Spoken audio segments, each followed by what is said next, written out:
صدق الله مولانا العظيم وبلغنا رسوله النبي الأمين الكريم ونحن على ذلك لمن الشاهدين والشاكرين والحمد لله رب العالمين.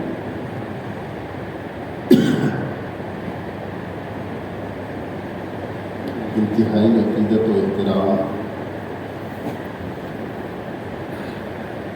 نہایت ہی قدر و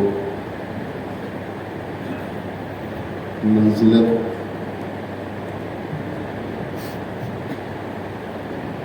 انتہائی ادب و وقار کے ساتھ ایک مرتبہ آقا نامدار مدنی تاجدار دونوں عالم کے مالک و مختار حبیب پروردگار ہم غریبوں کے غمگسار ہادی بے کساں سرور کون و مقام سید انس و جاں رحمت عالم نور مجسم فخر آدم و بنی آدم حضور احمد مجتبی محمد مصطفیٰ صلی اللہ علیہ وسلم کی بارگاہ بےکس پناہ میں درود و سلام کی ڈالیاں نچھاور کریں. پڑھے اللہم صلی علی سیدنا و مولانا محمد مبارک وسلم. صلاۃ و سلام علیک یا رسول اللہ صلی اللہ تعالی علیہ وسلم. وعدے کے مطابق چونکہ حضرت سیدنا امام حسین رضی اللہ تعالیٰ عنہ کی سیرت و سوانح اور ان کے عظیم کارناموں کو مجھے بیان کرنا تھا، مگر آج شعبان کی 12 تاریخ ہے اور کل کے بعد پرسوں 15 شعبان ہے.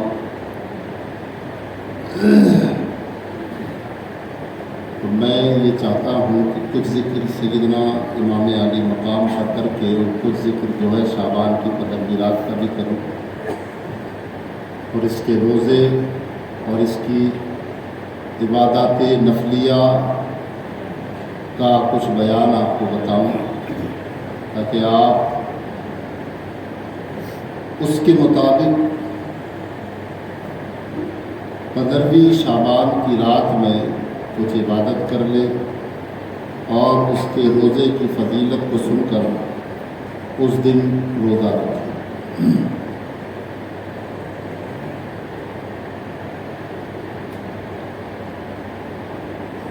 ہم اہل سنت و جماعت ہیں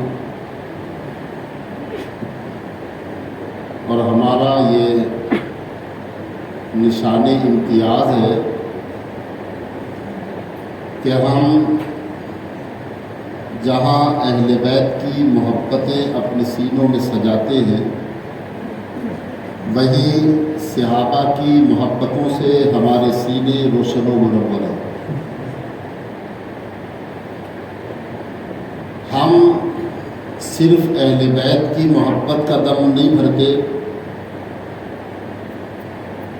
یا صرف صحابہ کی محبت کا دم نہیں بھرتے، بلکہ ہم دونوں کو ساتھ ساتھ اپنے سینوں میں بساتے ہیں اور دونوں کی عظمتوں، رفعتوں، بلندیوں کے سامنے ہمارے سر اور ہمارے سینے اور ہمارے دل خم ہیں، بچھے ہوئے.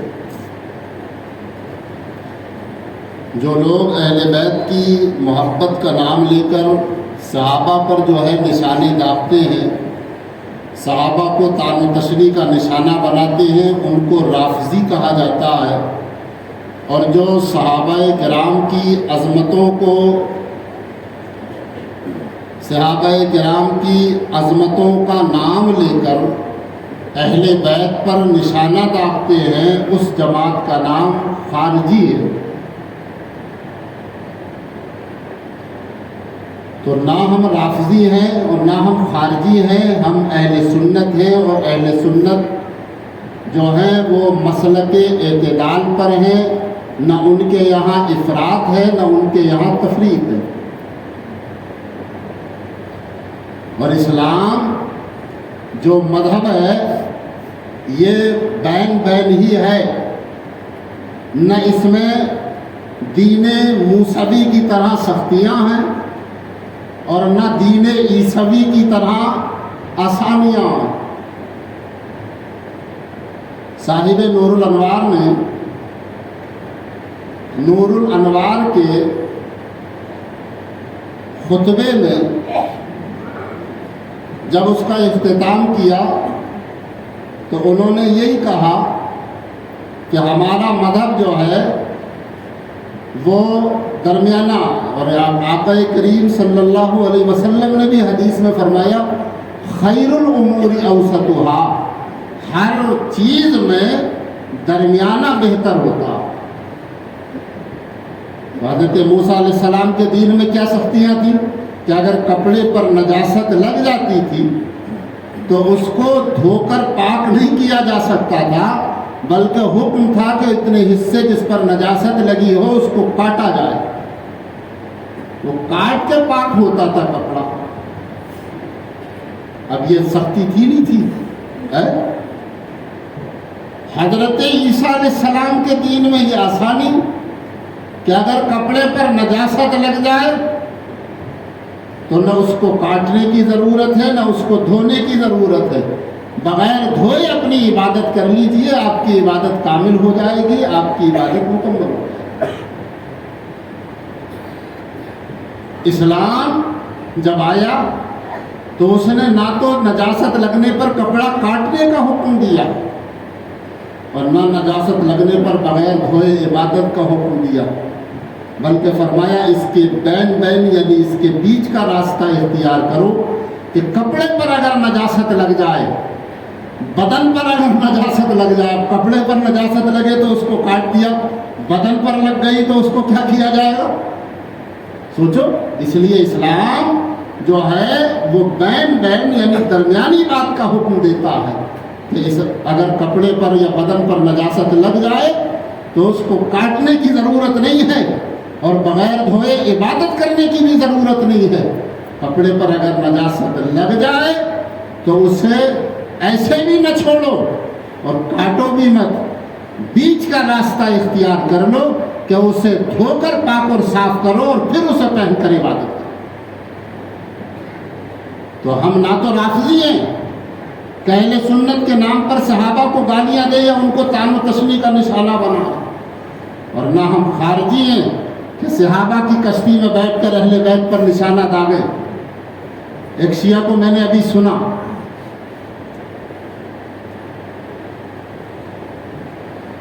وہ تقریر کر رہا ہے اور کیا کہہ رہا ہے؟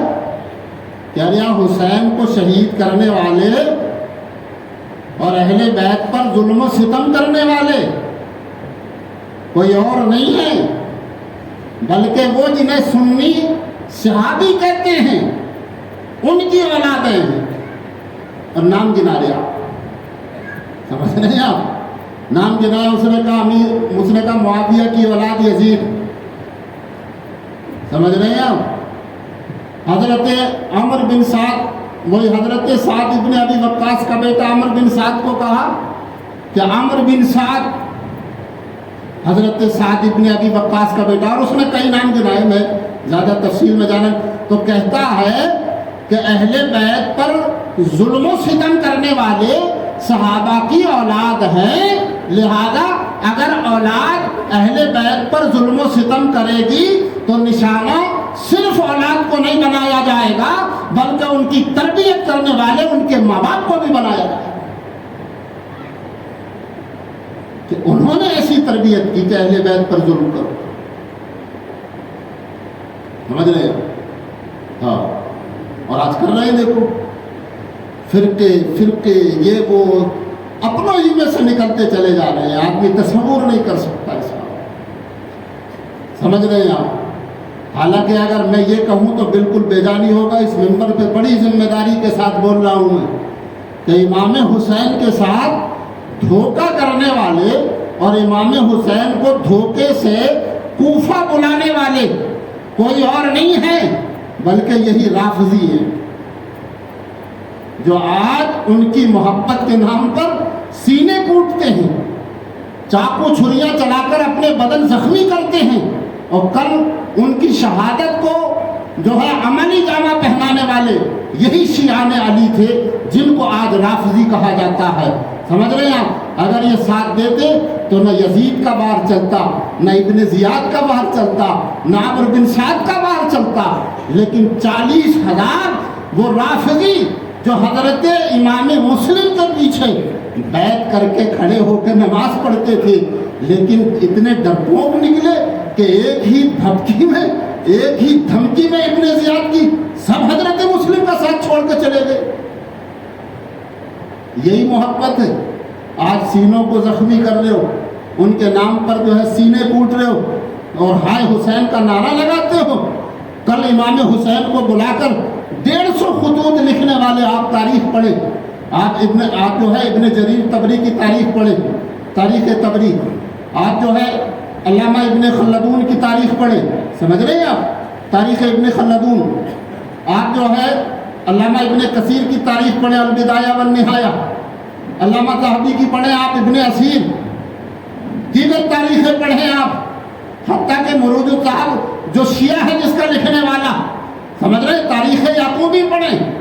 سب میں یہی ہے کہ مدینے سے بلانے والے کوفہ کوئی اور نہیں بلکہ شیعان علی تھے، جنہوں نے 150 خطوط لکھ کر کے امام حسین کو مدینہ سے کوفہ بلایا۔ بولو، آج اگر کوئی شخص دہلی میں آرام سکون سے بیٹھا ہو اور آپ بڑی منت و سماجتوں کے ساتھ اس کو فون کر کے اس کو خط لکھ کر بلائیں، اور جب وہ یہاں آ جائے تو اس کو تنے تنہا دشمنوں کے نرگے میں چھوڑ کر آپ ایک طرف کو جو ہے اپنے گھروں میں جا کے بیٹھ جائیں، بتاؤ بے وفا کون ہے؟ بولو۔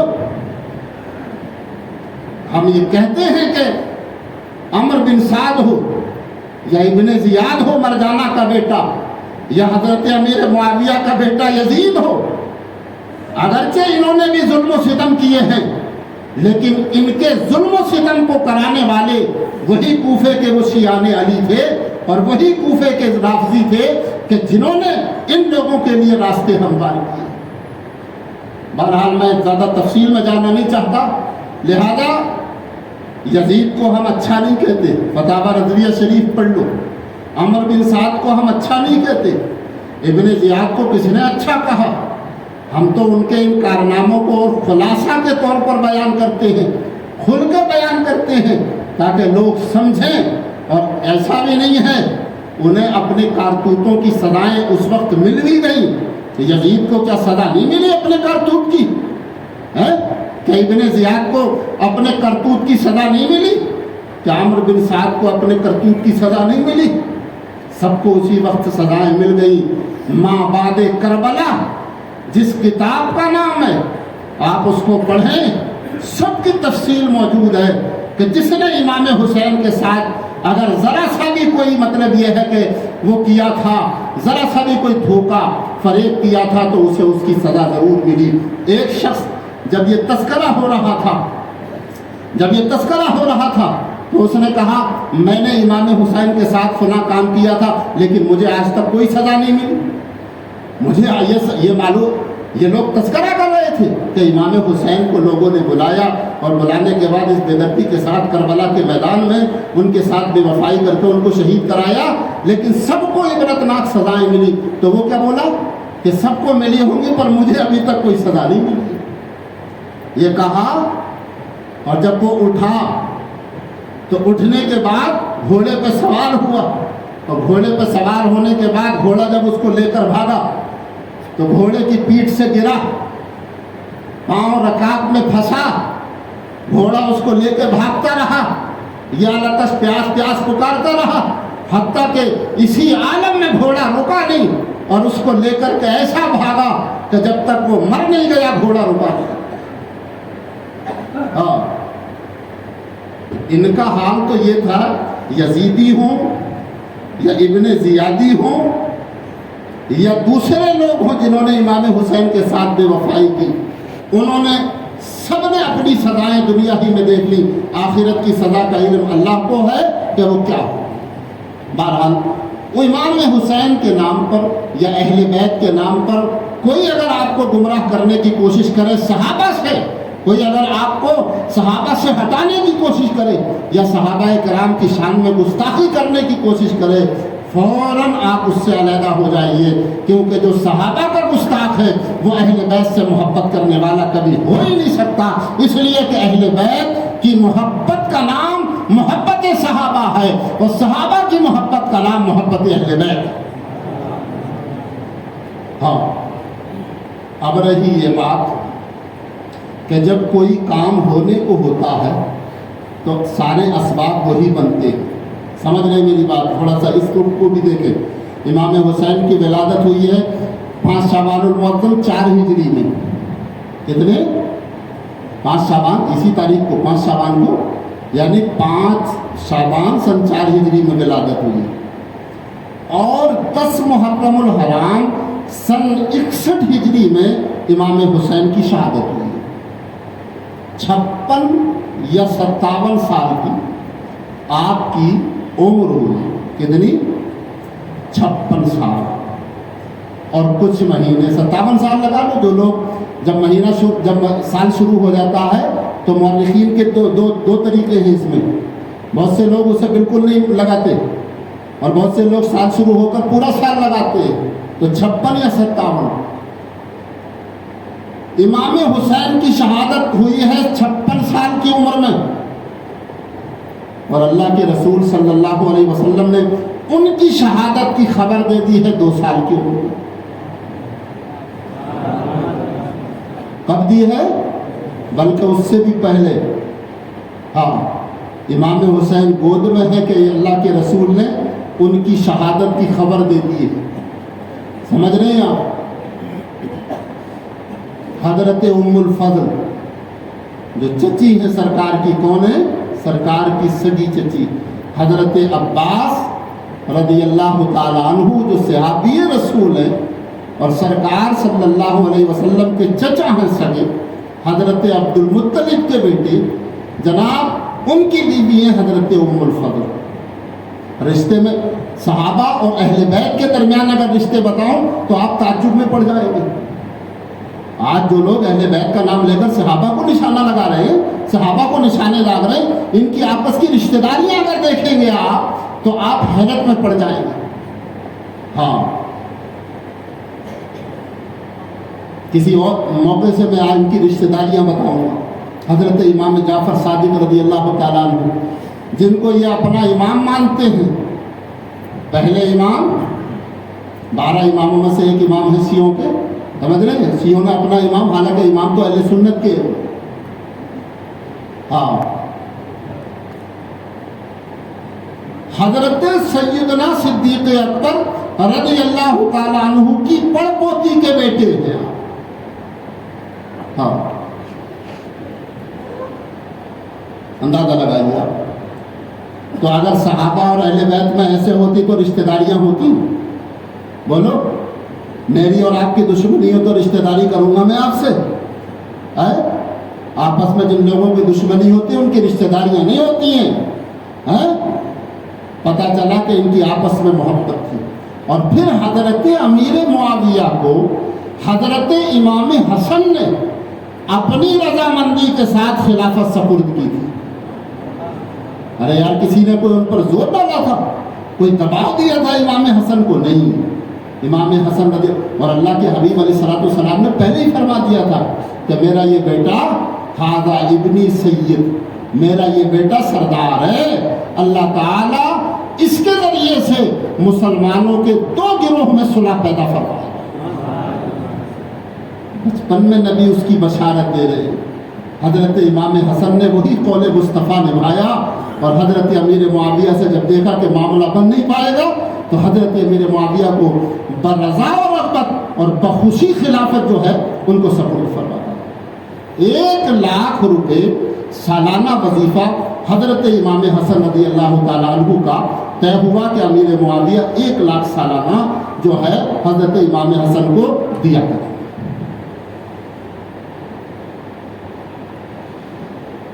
انہوں نے بڑی محبت کے ساتھ پوری زندگی حضرت امام حسن کی گزری، کبھی امیر معاویہ سے جو ہے سال پورا ہوتا تھا، حضرت امیر معاویہ رضی اللہ تعالیٰ نے پہلے ہی اپنے جو ہے وزیر خزانہ سے کہہ رکھا تھا کہ امام حسن کا سال پورا ہونے سے پہلے ان کا جو ہے وظیفہ پہنچنا چاہیے۔ آپس کی رشتہ داریاں، آپسی محبتیں ان میں جس طریقے کی تھیں وہ میں آپ کو بتا نہیں سکتا، آپ تاریخ پڑھیں تو آپ کو اندازہ ہوگا کہ ان میں آپس میں، یہ الگ بات ہے کہ بعض موقعوں سے مشاجرات بھی ہوئے، لیکن جب اہل سنت کا مسلک یہ ہو گیا کہ ان مشاجرات میں پڑھنا سنی کا کام نہیں ہے تو ہم ان کا نہ ذکر کریں گے، نہ ان کی یاد کریں گے، نہ ان کو دہرائیں گے، بلکہ ان کی آپس کی رشتہ داریاں اور ان کی محبت لوگوں کو بتائیں۔ تو حضرت ام الفضل آقا کریم صلی اللہ علیہ وسلم کی بارگاہ میں آئی، گھبرائی ہوئی ہے۔ سرکار نے پوچھا چچی جان کیا معاملہ ہے، بڑی گھبرائی ہوئی ہیں آپ، بڑی ڈری ہوئی ہیں؟ کہنے لگی یا رسول اللہ کیا بتاؤں، ایک ایسا خواب دیکھا کہ میں اسے دیکھ کے ڈر گئی۔ کیسا خواب دیکھا؟ فرمایا میں نے دیکھا کہ آپ کے جسم اقدس کا ایک ٹکڑا کاٹ کر میری گود میں دے دیا گیا۔ تو آپ نے فرمایا چچی جان یہ خواب ڈرنے کا نہیں ہے، یہ خواب جو ہے کیا ہے، خوف کھانے کا نہیں ہے، یہ تو بڑا مبارک خواب ہے۔ فرمایا فاطمہ کے انشاءاللہ بیٹا پیدا ہوگا اور وہ تمہاری گود میں دیا جائے گا، یہ تمہارے اس خواب کی تعبیر ہے۔ فرمایا ہر ایک کی نسل اس کے بیٹوں سے چلتی ہے، میری نسل میری بیٹی سے چلے گی۔ اسی لیے فرمایا ھذا ابنی سید، یہ میرا بیٹا سید ہے، یہ میرا بیٹا ہے اور یہ سردار ہے۔ کیا ہے یہ؟ سردار۔ ہاں، اور ایک جگہ فرمایا دونوں بیٹوں کو لے کر ھذان ابنایا، یہ میرے دونوں بیٹے ہیں۔ من احبہما فقد احبنی، جس نے ان دونوں سے محبت کی اس نے مجھ سے محبت کی۔ ومن احبنی فقد احب اللہ، جو جس نے مجھ سے محبت کی اس نے اللہ سے محبت کی۔ ومن احب اللہ دخل الجنہ، اور جس نے اللہ سے محبت کی اللہ اسے جنت میں داخل فرمائے۔ تو شہادت کی خبر تو بچپن میں مشہور ہو گئی ہے، اب یہ الزام اللہ کے رسول صلی اللہ علیہ وسلم پر بھی آئے گا اور پھر معاذ اللہ خدا تک پہنچے گا یہ کہ رسول اللہ کو تو بچپن میں معلوم تھا، پھر رسول اللہ نے دعا کیوں نہیں کی؟ پھر پروردگار عالم چاہتا تو بچا سکتا تھا لیکن رب نے بچایا نہیں، تو معاذ اللہ یہ چاہتے کیا ہیں؟ وہ راز ہیں، ان میں پڑھنے کی ضرورت نہیں ہے۔ حضرت امام حسین رضی اللہ تعالیٰ عنہ کا جو کردار اور شہادت ہے وہ اللہ کا ایک بہت بڑا راز ہے، اس میں پڑھنے کی ضرورت نہیں ہے، بلکہ یہ سمجھو کہ اللہ تبارک و تعالیٰ نے ان کی زندگی اور ان کی شہادت ان کو پیدا اس لیے کیا تھا کہ اسلام کے نام پر اللہ تبارک و تعالیٰ کی بارگاہ میں ان کا سر قربان ہو اور اس کے ذریعے اللہ اسلام کو بلندیاں عطا فرمائے۔ یہ راز ہیں، ان میں پڑھنے کی ضرورت نہیں ہے، لہذا نہ صحابہ کو برا کہو اس کی بنیاد پر اور نہ اہل بیت کو برا کہو اس کی بنیاد پر۔ اب یہ امام حسین رضی اللہ تعالی عنہ ہیں کہ حضرات گرامی جنہیں اللہ کے حبیب علیہ الصلوۃ والسلام منبر پہ خطبہ دے رہے اور حضرت امام حسن اور امام حسین آ جاتے ہیں تو سرکار ان کے لیے منبر سے اتر آتے ہیں اور فرمایا اللہ نے فرمایا ہے، اللہ تبارک و تعالیٰ نے فرمایا انما اموالکم و اولادکم فتنہ، تمہارے مال اور تمہاری اولادیں آزمائش ہیں۔ اللہ نے بالکل سچ فرمایا ہے، جب یہ میرے بیٹے آئے تو مجھ سے منبر پہ رہا نہیں گیا اور میں منبر سے اتر آیا ان کے لیے۔ تو وہ راز ہیں، ان میں پڑھنے کی ضرورت نہیں ہے، اللہ بہتر جانتا ہے اور اللہ کے رسول بہتر جانتے ہیں، اسی لیے نہ رسول نے انہیں شہادت کے لیے دعا کی کہ یا اللہ میرے بیٹے کو اس سے بچا، نہ اللہ تبارک و تعالیٰ نے جو ہے بچایا۔ کیوں؟ اس لیے کہ ان کی شہادت مقدر تھی اور ان کی شہادت کے ذریعے اسلام کو بلند کرنا تھا اور قیامت تک کے مسلمانوں کے لیے ان کی شہادت درس نصیحت و عبرت بننا تھا۔ اور امام حسین رضی اللہ تعالیٰ عنہ کی ایک دعا بھی ہے، نظم میں شعر ہے، کہتے ہیں جب یہ بدن پیدا ہی فنا ہونے کے لیے ہوئے ہیں تو کیا ہی اچھا ہو کہ یہ بدن اللہ کی راہ میں فنا ہو۔ بدن کائے کے لیے پیدا ہوئے؟ فنا ہونے کے لیے۔ فرمایا جب یہ بدن فنا ہونے کے لیے پیدا ہوئے ہیں تو کیا ہی اچھا ہے کہ یہ اللہ کی راہ میں فنا ہو۔ اس لیے ان میں نہ پڑھو، نہ رافضی بنو اہل بیت کی محبت کا نام لے کر، اور نہ صحابہ پر بولے داغ کر جو ہے خارجی بنو۔ اس لیے اہل بیت کی محبت بھی اپنے دل میں رکھو، اور صحابہ کی محبت بھی اپنے دل میں رکھو، اور اہل سنت بنو جو معتدل اور درمیانی راستہ۔ 15 شعبان آنے والی ہے، اگر دو مسلمانوں میں اختلاف ہو، کوئی جھگڑا ہو، کوئی رنجش ہو، کوئی دل میں دوریاں ہوں، کسی کی بات کو لے کر کے کسی نے اگر ایشو بنا لیا ہو، تو اگر دینی معاملات پر کسی سے ناراض ہے تو کوئی بات نہیں ہے، لیکن اگر دنیاوی معاملات میں آپس میں ایک دوسرے کے ساتھ رنجش ہے، ایک دوسرے کے ساتھ شکر رنجی ہے، دل میں بغض و عداوت ہے، تو اس مبارک رات کے آنے سے پہلے اپنے دلوں سے نکال کے جس مسلمان کے تعلق سے آپ کے دل میں کوئی کدورت، کوئی بغض و حسد ہے، تو اسے دور کر کے اس سے ملاپ کرو۔ کیونکہ حدیث پاک میں فرمایا گیا کہ اللہ تعالیٰ اس رات میں سارے لوگوں کی بخشش فرما دیتا ہے، مگر 5 لوگوں کی بخشش نہیں ہوتی۔ کتنے؟ اور اس میں بھی حسر نہیں ہے، بعض حدیثوں میں آیا کہ 6 لوگوں کی مغفرت نہیں ہوتی، بعض حدیثوں میں آیا 2 لوگوں کی مغفرت نہیں ہوتی۔ اس لیے اگر کسی ان میں سے ایک وہ بھی بریلی شریف میں جو ہے یہ انتظام ہے کہ وہاں 15 شعبان کو ایک دوسرے سے گلے ملایا جاتا ہے، ایک دوسرے سے جو ہے گلے شکوے دور کیے جاتے ہیں دنیاوی معاملات میں، اور دنیاوی زندگی میں ہو جاتا ہے۔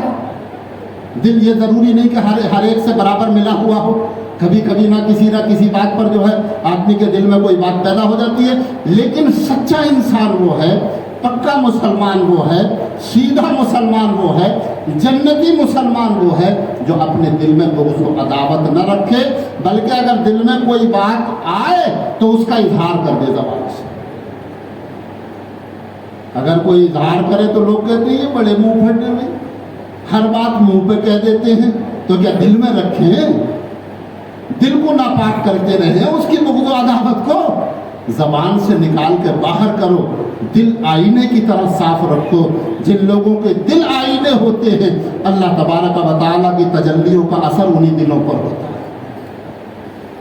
دلوں میں سیاہی نہ آنے دو، دلوں کو پاک صاف رکھو۔ اس لیے آپس میں اگر 2 مسلمانوں میں کوئی رنجش ہے، آپس میں دوریاں ہیں، کوئی اختلاف ہے جو ہے دنیاوی معاملات کو لے کر، ہاں اگر دینی اختلاف اگر کسی سے ہے آپ کا، تو پھر آپ کو کوئی ضرورت نہیں ہے، بلکہ آپ حق پر ہیں، تو انشاءاللہ آپ کو اس سے کوئی ضرورت نہیں ہے کہ یہ کریں۔ مثال کے طور پر میں کسی سے ناراض ہوں اس بات پر کہ وہ داڑھی اپنے چہرے پر نہیں رکھتا، اور میرے کہنے کے بعد بھی اس نے اپنے چہرے پر داڑھی نہیں رکھی، اور پھر میں اس سے ناراض ہوں اس بات پر، تو پھر یہ میری ناراضگی اللہ کی رضا کے لیے ہے، تو انشاءاللہ اس پر پکڑ نہیں ہوں۔ یا میں اگر کسی سے ناراض ہوں اس لیے کہ وہ نماز نہیں پڑھتا ہے، تو یہ ناراضگی میری اللہ کی رضا کے لیے ہے، اور انشاءاللہ اس ناراضگی پر پکڑ نہیں ہوگی، کیونکہ یہ میری ذاتی غرض، ذاتی نفع اور میری ذات کے لیے نہیں ہے، بلکہ اللہ کی رضا کے لیے۔ تو اگر کسی سے آدمی یوں ناراض ہے، سمجھ رہے، پھر بھی اس سے رضامندی کر لے، لیکن اس کی اس شرط کے ساتھ کہ یہ کام کرو گے تو رضامندی ہے، یہ کام کرو گے تو رضامندی ہے، نہیں کرو گے تو رضامندی نہیں۔ حدیث پاک میں فرمایا گیا کہ جو اللہ کی رضا کے لیے، اللہ کے دین کے لیے اگر کسی سے ناراضی اختیار کرے گا تو اللہ تعالیٰ اس کے بدن کو جہنم کی آگ پر حرام فرما دے گا۔ ہاں، اس لیے عزیزوں، آپس میں جو رنجشیں ہیں، جو دوریاں ہیں، شب بارات یعنی 15ویں شعبان آنے سے پہلے ان کو دور کر لیں، گلے مل لیں، آپس میں اتحاد پیدا کریں، اہل سنت آپس میں متحد ہوں، اور انشاءاللہ اپنے دلوں کو صاف رکھیں۔ کسی کا بغض و عداوت اس میں نہ آنے دے. اگر کبھی کسی کی طرف سے کوئی تکلیف دہ بات یا کسی کی طرف سے کوئی بات آئے تو اس کا اظہار کر دیا کرے تاکہ دل ان گندگیوں سے پاک اور صاف رہے اور زبان سے نکل کر وہ گندگی باہر آ جائے. ہاں، زبان کی حفاظت کریں، زبان سے گالی نہ بکیں، زبان سے غیبت نہ کریں، کسی کی چغلی نہ کریں، دل میں بغض و عداوت نہ رکھیں، کسی سے نفرت نہ رکھیں. سمجھ رہے ہیں آپ؟ دنیاوی اغراض کے لیے. اس لیے اس رات کے آنے سے پہلے آپ جو ہے اس کی تیاری کر لیں اور انشاءاللہ رات کو عبادت کریں. اللہ کے رسول صلی اللہ تعالیٰ علیہ وسلم نے بھی یہ رات عبادت میں گزاری ہے. اللہ کے حبیب علیہ الصلوۃ والسلام نے یہ رات اپنی امت کی مغفرت کی یاد میں گزاری ہے. سجدے کر کے اللہ کی بارگاہ میں اپنی امت کی مغفرت طلب کی ہے. لہذا آپ بھی اپنے محبوب کو، اپنے رسول کو، اپنے پیارے کو اپنی دعاؤں میں یاد کریں اور اللہ تبارک و تعالیٰ کی بارگاہ میں یہ دعا کریں کہ مولا تو نے امت مصطفیٰ میں ہم کو پیدا کیا ہے، اسی امت، اسی جو ہے جو تو نے ہم پر ایمان عطا فرمایا، ہم کو جو صاحب ایمان بنایا ہے، اسی ایمان پر زندہ رکھ اور اسی ایمان پر دنیا سے ہماری رخصتی ہو. یہ دعا کریں. لہذا اس رات میں رزق بھی جو ہے تقسیم کر دیا جاتا ہے. سمجھ رہے ہیں آپ؟ رزق کیا ہے؟ تقسیم کیا جاتا ہے. فیہا یفرق کل امر حکیم، اس میں ہر حکمت والا کام بانٹ دیا جاتا ہے. یفرق،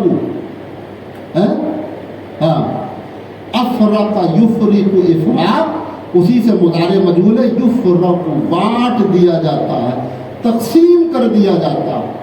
سمجھتے ہیں آپ؟ فیہا یفرق کل امر حکیم. یہ فیہا جو ہے ظرف لفظ مقدم ہے، یفرق کا ہی ہے. سمجھ رہے ہیں؟ کیونکہ ظرف میں وہ وسعت ہوتی ہے جو غیر میں نہیں ہوتی، اس لیے یہ اپنے عامل سے مقدم بھی آ جاتا ہے. فیہا یفرق کل امر حکیم، اس میں بانٹ دیا جاتا ہے ہر حکمت والا. امرا من عندنا انا کنا مرسلین. سمجھ رہے ہیں آپ؟ تو اس لیے رزق بھی اسی میں جو ہے تقسیم کیا جاتا ہے.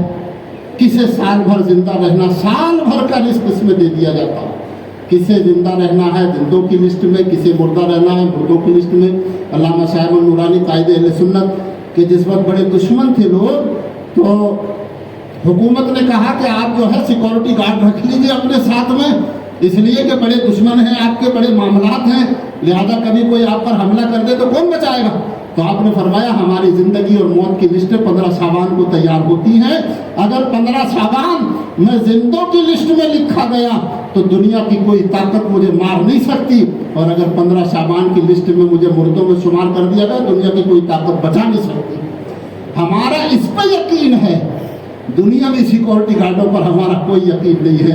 اس لیے فرمایا ہماری زندگی اور موت کی لسٹیں 15 شعبان کو تیار ہوتی ہیں، مجھے اس پر پکا یقین ہے، اس لیے انشاءاللہ میرا کوئی مال بھی باقا نہیں کر سکتا.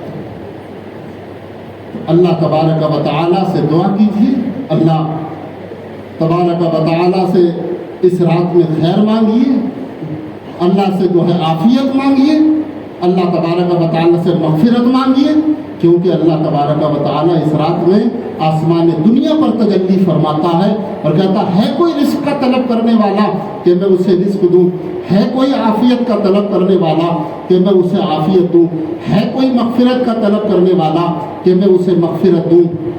سمجھ رہے ہیں آپ؟ صبح تک رب کی رحمت پکار پکار کر یہ کہتی رہتی ہے، یہاں تک کہ صبح صادق ہو جاتی ہے. تو اس رات میں جو ہے آپ دینی مسائل سیکھیے، نفلی عبادت کیجیے، کم سے کم 6 رکعت نماز پڑھیے، کم سے کم 6 رکعت نماز. 2 رکعت نماز یہاں پر شاید اس کا اہتمام رہے گا، مسجد میں رہتا ہے. 2 رکعت نماز درازی عمر کے لیے پڑھی جاتی ہے پہلے، پھر 2 رکعت نماز دفع بلا کے لیے پڑھی جاتی ہے، بلاؤں آفتوں سے دور رہنے کے لیے، اور آخر کی 2 رکعت نماز جو ہے وہ کسی کا حاجت مند نہ رہنے کے لیے پڑھی جاتی ہے کہ اللہ ہمیشہ اپنا محتاج رکھے، کسی کا حاجت مند کسی کا محتاج نہ رکھے.